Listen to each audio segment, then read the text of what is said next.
The wind came first, long before the knock. It roared across the Wyoming territory like some restless spirit scouring the high plains, rattling the loose boards of Elias Turner's ranch house. The windows moaned in their frames, and smoke from the small kitchen stove coiled sluggishly before finding its way up the chimney. Outside, the snow was a hard, wind-driven powder that bit at the skin and stung the eyes. Elias sat at the table, a bowl of beans cooling in front of him, his spoon untouched. The lamplight caught in the lines of his face, tracing out years of sun, wind, and things he didn't care to remember. The war had left more than one kind of scar. He'd grown accustomed to silence, preferred it, in fact. But that night, the silence broke. 3 sharp raps at the door. He didn't move at first, just stared at the door as though it had no right to make a sound. Visitors were rare. Visitors in weather like this were trouble. Another knock, louder this time, followed by a pause, then a woman's voice, thin but steady. "I was told you needed a cook." The words settled over the room like snow on a branch. Elias rose slowly, chair scraping against the plank floor. He crossed to the door, the floor creaking under his boots, and opened it. The wind shouldered its way in, bringing with it a woman wrapped in a faded wool shawl, her cheeks raw from the cold. At her side stood 2 children, a girl of about 8 and a boy perhaps 5, both thin, eyes wide under the shadow of the brim of the hat she held in her hand. Elias's gaze swept over them. They were strangers, and strangers meant risk. "Who told you that?" Her lips worked before words came. "Mrs. Higgins, from the Mercantile. She said you might be looking for help." She shifted her weight, pulling the boy closer. The girl didn't flinch from his stare. She looked back at him with the guarded boldness of a child who'd already seen too much. "I don't hire strangers," Elias said. "Then, let me make you one meal," she answered, her voice quick with urgency. "If it's not worth your trouble, we'll be gone come morning." The boy gave a small, muffled cough, and she smoothed his hair, her fingers stiff with cold. Elias didn't need much imagination to picture where they'd come from, probably a leaky boarding house or worse. Still, he hesitated. Opening the door to someone else's problems was a fool's game. But it was cold enough to kill a child before dawn. He stepped aside. "One night," he said. She nodded and they filed in. Snow shook from their clothes onto the worn rug. The smell of wet wool filled the room. She didn't wait for permission to move. She guided the children toward the stove, unwrapping their scarves, rubbing their hands briskly. Elias noticed the way the boys' knees knocked together from the chill. "What's your name?" Elias asked. "Mara Collins," she said, keeping her eyes on her work. "This is Clara, and this is Tommy." He gave a short nod and motioned toward the small pantry. "If you're cooking, make it with what's there." Mara pulled open a door, taking in the shelves flour, salt pork, a few potatoes, jars of beans. Her eyes moved over the items like a merchant tallying stock. She set to work without another word, building a fire in the stove with practiced hands, the children drawn close by the growing warmth. Elias watched, curious despite himself. The clink of a knife on the cutting board, the hiss of pork hitting a hot pan. These were homely sounds, sounds his house hadn't heard in years. Soon the scent of cooking began to work its way through the cold, dry air, and he found himself leaning back in his chair, the edge of his guard blunted. He caught Clara watching him, her expression unreadable. "You know how to ride?" he asked her. "Yes, sir," she said softly. Her mother glanced over her shoulder. "We all had to learn quick. My husband worked the mine in Iron Ridge. After the cave-in last spring, we had to find another way." Elias didn't ask more. Loss was a language he understood, and in his experience, it didn't bear prodding. They ate in silence, save for the scrape of spoons. The stew was simple, beans, pork, potatoes, but it was hot and filling. Elias found his bowl empty sooner than he expected. He realized he'd been hungry without knowing it. Afterward, Mara gathered the bowls, scrubbing them clean in a small basin of hot water. The children dried them with cloths worn soft from years of use. She moved quickly, efficient as any hired hand. Elias said nothing, just lit his pipe and smoked, the glow of the embers catching in his eyes. The night seemed set to pass in peace until the sharp, panicked clucking of chickens split the air. Elias was on his feet before the pipe hit the table. "Stay here," he told her, grabbing the rifle from the wall. But Mara was already shoving the children toward the far side of the room. "Inside," she told him firmly. "Don't move till I say." The cold punched him in the face as he stepped outside, boots sinking into crusted snow. The moon was a pale smear behind fast-moving clouds. The coupe door swung open on one hinge, shadows shifting inside. A low, throaty growl carried on the wind. He raised the rifle. Movement, gray shapes flashing between the posts. He fired once, the sound cracking across the still night, then again. One shape yelped and darted away. Another vanished into the darkness. "Mr. Turner." Mara's voice rang out, closer than it should have been. He turned to see her in the yard, skirts whipping around her legs, feet bare in the snow. She was pulling the coupe door shut, wrestling with the warped wood while the chickens flapped and squawked in panic. "Get inside," he barked. "Not till it's fixed." She shot back, bracing the door with her shoulder, while he dropped the rifle long enough to set the hinge. Together, they got it closed, securing it with a length of rope.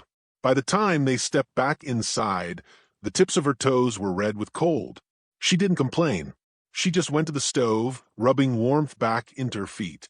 Elias handed her a tin cup of coffee without a word. The children were wide-eyed, staring between them. Clara looked at her mother. "Are we still leaving in the morning?" Mara glanced at Elias, then back at her daughter. "We'll see." Elias didn't answer. Morning came bright, but brittle with frost. Elias rose early as always to tend the stock. By the time he came in, the smell of biscuits was thick in the air. Mara had already set the table, the children eating quietly.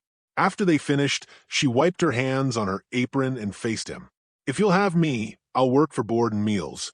No wages, just enough to keep them warm and fed till spring. Then we'll move on." Elias studied her. She stood straight, shoulders squared, though the weariness in her eyes was plain. He thought of the way she'd faced the cold, the wolves, without flinching. Thought of the way the house had felt less empty the night before. "Spring's a long way off," he said, finally. "I know," she replied. He gave a short nod. "All right, but you follow my rules, and the children do too." Clara's lips twitched like she wanted to smile, but didn't dare. Tommy just looked relieved. Outside, the sun was rising over the snow-covered hills, casting long shadows from the fence posts. Smoke from the chimney curled into the pale sky. Elias caught himself watching Mara as she stepped out to fetch water, her hair loose in the wind. He told himself it was just because he wasn't used to company. But deep down, he knew this. What had started with a single meal was already something he couldn't quite name. And whatever it wasn't going to leave when spring came. A week later, the wind shifted. It came down from the mountains carrying a bite that promised snow more than a passing dusting. The cattle in the south pasture huddled close to the fence line, their breath steaming in the cold. Elias stood on the porch, coat collar turned up, watching the pale smear of sky where the sun should be. Behind him, the sound of clinking pots and the soft hum of Mara's voice filled the kitchen. He stepped inside, stomping the frost from his boots. Mara looked up from the table, where she was rolling dough. Clara was at her elbow, sprinkling flour, and Tommy sat near the stove with a small piece of wood, carving it with a dull-bladed knife. "Storm's coming," Elias said. Mara nodded without pausing her work. "How long do we have?" "By nightfall, maybe less. We'll need supplies if we're to be snowed in for a spell." "I can ride with you," she said at once, wiping her hands on her apron. Elias frowned. "Best you stay here with the children." Her chin lifted a fraction. "If I go, I can help carry more. And I can barter better than you for flour and coffee. Mrs. Higgins listens to me." That drew a grunt of reluctant amusement. "Bartering's one thing. Riding into town in this wind is another. Leaving them here alone is worse," she said, her eyes steady on his. Elias studied her for a long moment before turning to Clara. "You two stay close to the stove while we're gone. If the wind shifts hard, keep the door bolted." Clara nodded solemnly. Tommy didn't look up from his carving. They saddled the horses quickly, the wind tugging at the reins as though trying to turn them back. The ride into town was a cold, gritted business. Snow scratched at their cheeks like fine sand, and the sky grew heavier with each passing mile. By the time they reached the main street, the storm's first edge had arrived. The wind funneled between the false front buildings, rattling signs and setting the saloon's swinging doors to clatter. A few men lingered outside the mercantile, hats pulled low. Their eyes followed Mara as she dismounted, some with idle curiosity, others with something sharper. Inside, the air was thick with the smell of lamp oil and dried goods. Mrs. Higgins bustled from behind the counter, her plump face lighting at the sight of Mara. "My dear, you look half frozen. Come in, come in." Mara offered a tight smile and began listing what they needed. Elias wandered the narrow aisles, checking prices, keeping one ear tuned to the low hum of conversation at the front. It was there, he caught it, a man's voice, pitched just low enough to carry malice without drawing attention. "That's the Collins widow, ain't it? Heard her man died with a debt bigger'n he could pay." Another voice, rougher, laughed. "Debt and a wandering eye from what I heard. She lit out before the mine owner could collect either." Elias's jaw tightened. He turned and saw two men leaning against a barrel near the door, their eyes flicking toward Mara. She kept her gaze on Mrs. Higgins, but her hands moved faster over the counter, as if she could finish and be gone before the words reached her. The rough-voiced man stepped forward, hat in hand in mock courtesy. "Afternoon, ma'am. Reckon you remember me?" "I?" Elias was there before the man could finish, his hand clamping on the fellow's shoulder. "She's not interested." The man twisted to look at him, a sneer creeping onto his face. "And you are?" "I'm the one telling you to move along." The barrel leaner straightened, hand drifting toward his belt. For a moment, the room tightened like a noose. Then Mara stepped between them, her voice calm but edged. "Elias, we've got what we came for. Let's go." The rough-voiced man smirked. "Sure. Run along, cook." Elias's hands itched to drive his fist into the man's mouth, but Mara's hand on his arm was steady. They walked out without another word, the wind swallowing the laughter behind them. The ride back was worse. Snow thickened into sheets, swallowing the horizon. Visibility shrank until the world was nothing but white and the occasional dark shape of a fence post. "We won't make it home before dark," Elias said over the wind. Mara's scarf was crusted with frost, but her voice was steady. "Where then?" He angled his horse north. "There's an old trapper's cabin by the creek. If the roof's still sound, we'll hole up there." The cabin was little more than four walls and a roof sagging under the weight of old winters. But it was shelter, and the fireplace still drew smoke. Elias built a fire while Mara unpacked bread and jerky from their saddlebags. That night, the wind battered the cabin like a living thing. Mara sat cross-legged on the floor. The children pressed close, telling them a story about a fox who outwitted a bear.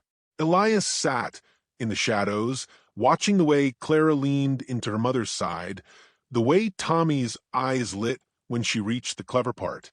When the story ended, silence settled again, thick but not unwelcome. At dawn, the wind had dropped, but the snow was knee-deep.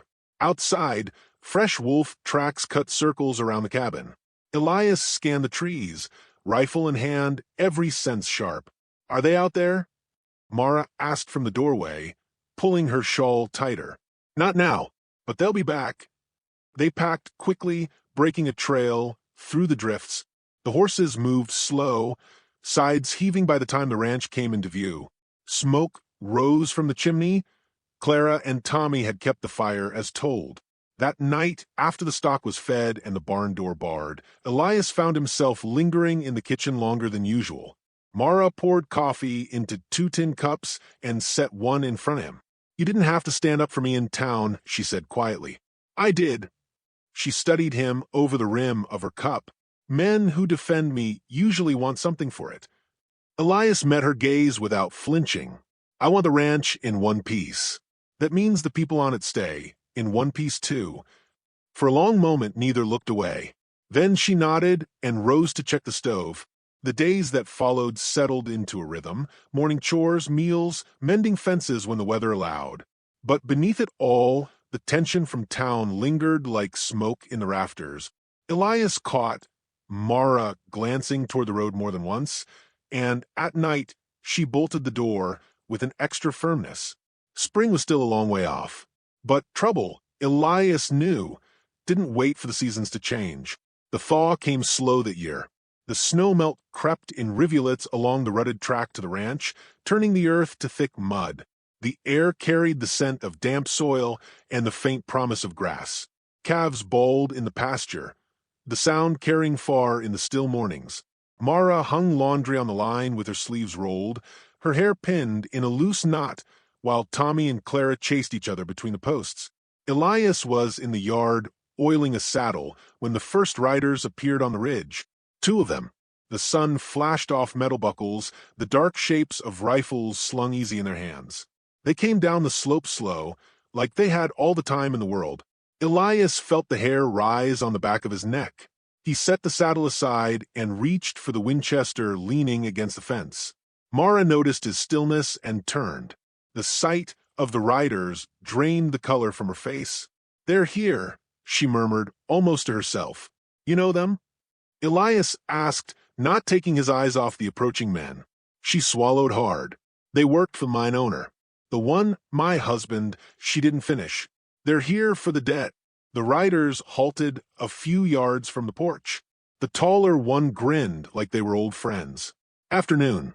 We're looking for Mara Collins." "She's not looking for you," Elias said. The grin didn't falter. "Funny thing about debt, friend, it don't care who's looking. Her man owed near $100 when he died. With interest, that's near 2. The boss sent us to collect." "You got no claim here," Elias replied. "This is my land." The shorter man leaned forward in his saddle, eyes narrowing. "Ain't your land we're after. It's her. She can work it off. Or maybe the boy and girl can." Elias's hand tightened on the Winchester. "You'll turn those horses around and ride off." The taller man's grin soured. "We'll be back with more men." They wheeled their horses and rode off without haste, as though certain the outcome was already fixed. Mara stood on the porch steps, her fingers gripping the railings so tight her knuckles whitened. "They won't give up," she said. "I know," Elias answered. They spent the rest of the day in preparation. Elias showed Clara and Tommy how to move quickly from the house to the barn without being seen from a road.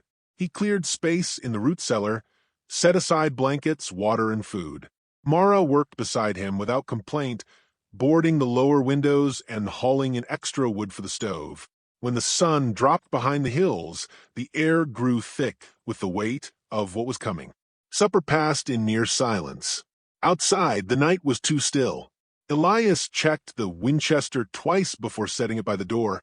Mara came from the kitchen, wiping her hands on a rag, and set a small pistol on the table. "Where'd you get that?" he asked. "Belonged to my husband," she said. "I never thought I'd need it again." His gaze lingered on her face. "If things go wrong, you take the children and run." Her answer was a flat, unwavering no. They slept in their clothes. The morning broke pale and sharp, the kind of light that makes every shadow hard-edged. Elias heard them before he saw them. Hoofbeats, for this time, coming steady down the road. He stepped out onto the porch, rifle in hand. Mara stood just inside the doorway, the pistol hidden in her apron pocket. The riders fanned out as they neared, their horses stamping and snorting. The tall one called out, "Last chance, Turner. Hand her over." "You'll get lead, not her," Elias said. The first shot cracked the air. Wood splintered from the porch post. Elias fired back, the recoil kicking hard against the shoulder. One rider veered off, circling toward the barn. Mara pulled the children toward the root cellar, shoving the heavy door shut. But she didn't follow them in. Instead, she ran to the corner of the house where a second rifle leaned, just as Elias had shown her days before. Gunfire snapped and echoed across the yard. Elias caught sight of a man aiming from behind the corral and swung the Winchester toward him. The shot hit home, The man went down, clutching his side. Another rider charged straight for the porch. Elias fired once, missed, worked the lever, and fired again. The horse reared, throwing its rider into the mud. From the corner, Mara's rifle barked. The man circling toward the barn toppled sideways, his weapon falling for his grasp. She didn't wait to see him hit the ground. She reloaded with swift, sure movements, her face set. The last man, seeing the odds turn, yanked his horse around. He rode hard for the ridge, the wounded one scrambling after him. Silence fell, broken only by the harsh breaths of man and beast. Elias lowered the rifle, scanning the yard. The snow was churned with hoofprints and dark with mud. Two bodies lay still, one groaning faintly. Elias crossed to the groaning man, rifle still in hand. You tell your boss if he sends you again, he'll be sending you to your grave. The man spat blood into the dirt, but nodded. By the time they were gone, the sun was climbing higher, gilding the hills with pale light. Mara came from behind the house, her hands steady despite the smear of mud and powder on her skirts. You all right? Elias asked. She nodded. You? Fine. She glanced toward the root cellar. The children. They're fine. You kept them safe. For a moment, they just stood there, the space between them filled with things neither had the words to say.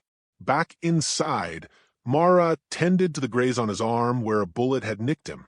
Her touch was gentle but sure, the way it had been when she calmed her children after a nightmare.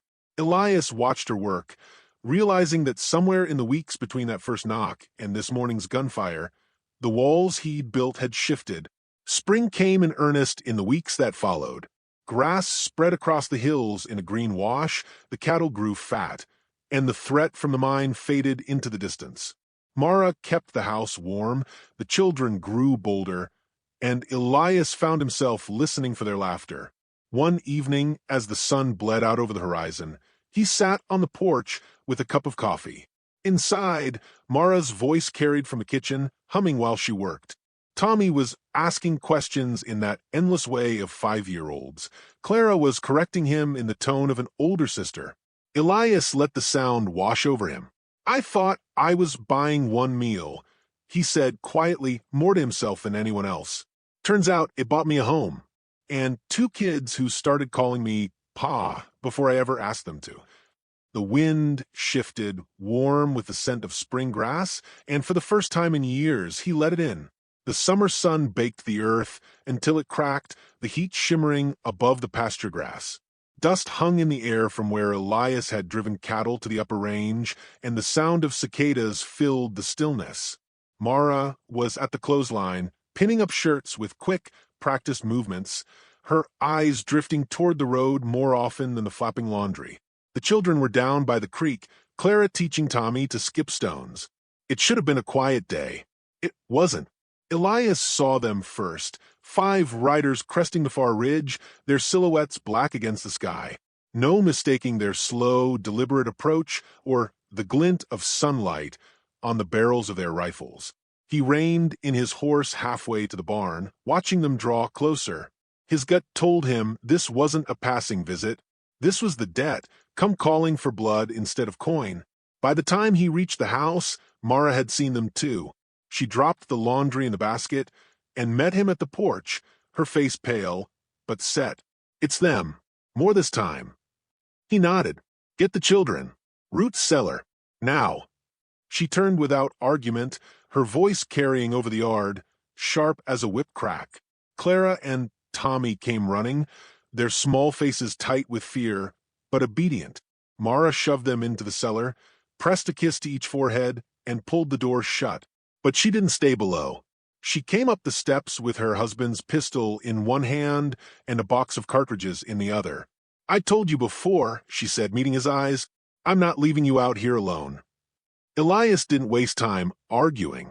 He handed her the spare rifle and motioned toward the barn. Cover the flank. Don't show yourself until you have to. The riders drew up in a line 50 yards out. The leader, a thick-shouldered man with a face weathered like old leather, rested his forearms on his saddle horn. Turner, this your last chance.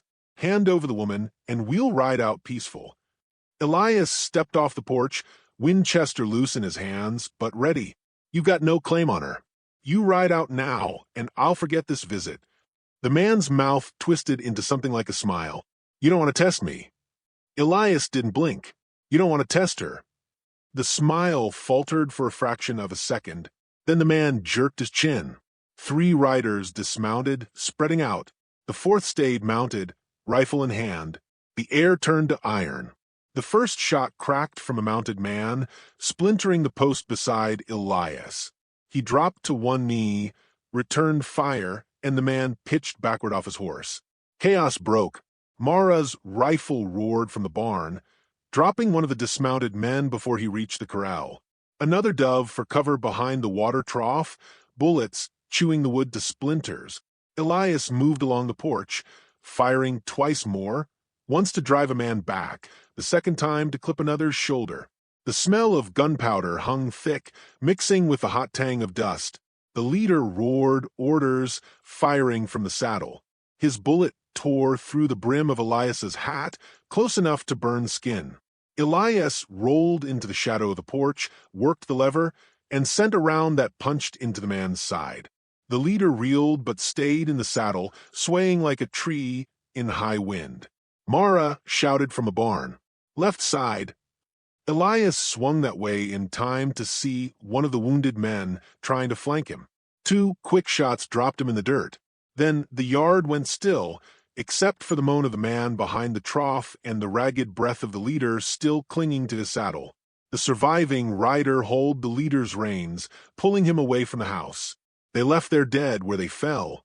Elias didn't move until the last hoofbeats faded into the distance. Mara emerged from the barn, rifle cradled in her arms, eyes sweeping the yard. Her hair had come loose, falling around her face in damp strands, and her hands shook only after she'd lowered the weapon. You hurt? She asked. No, he looked her over. You. She shook her head. Not this time. They buried the dead man on the far edge of the property, marking the graves with nothing more than stones. Mara said nothing during the work, her jaw set, her eyes on the horizon. Elias knew better than to break that silence. That night, the house was quiet. The children slept deep in their beds, the memory of the fight dulled by the comfort of Mara's voice and the weight of her arms around them. Elias sat at the table, oiling the Winchester by lamplight. Mara stood by the window, looking out into the dark. They'll be back, she said finally. Not soon. They lost too much today. She turned to face him. I can't keep running from this, Elias. My husband's debt died with him, but men like that don't care about law. They'll chase me until they've got what they want, or until someone stops them for good. He set the rifle aside and met her gaze. Then we stopped them for good. Her eyes searched his, and something in her face softened. You do that. I've been doing that, he said, since the night you knocked on my door. They stood there for a moment, the distance between them closing without a step. Outside, the night wind rattled the eaves, but inside the air felt still, like the pause between a hammer lifting and falling. Over the next week, they prepared, not just for another attack, but for the life that would follow. Elias rode into town, not to buy supplies, but to speak to the sheriff, who owed him favors from the war years. The law in these parts was thin, but a word from the right man could make a difference.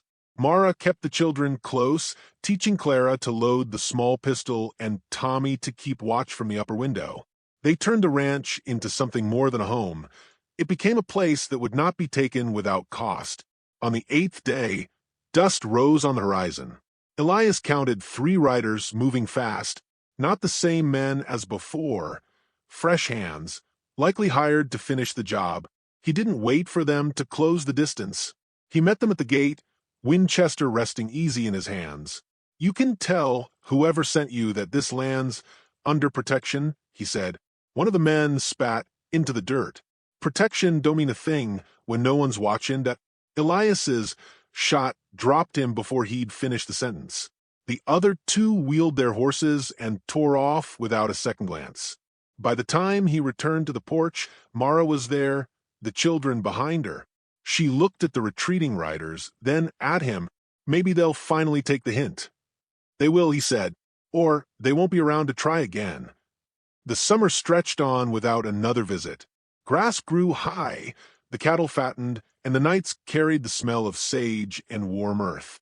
But the memory of those days lingered in the way Mara kept the pistol close and the way Elias's eyes always scanned the horizon. One evening, as the sun dropped low and painted the sky in red and gold, Elias sat on the porch with Mara beside him. The children chased fireflies in the yard, their laughter carrying on the breeze. "I thought I was letting you stay till spring," he said quietly. "I thought I'd leave come spring," she answered. He turned to look at her. "Guess we were both wrong." She smiled then, not the guarded smile she'd worn when she first stepped through his door, but something warmer, steadier. "Some debts," she said, "are worth paying." Elias reached over, his hand closing over hers. "This one's already paid, and then some." In the fading light, with the sound of the children's laughter and the wind in the grass, the world felt, for the first time in a long time, like a place worth staying in.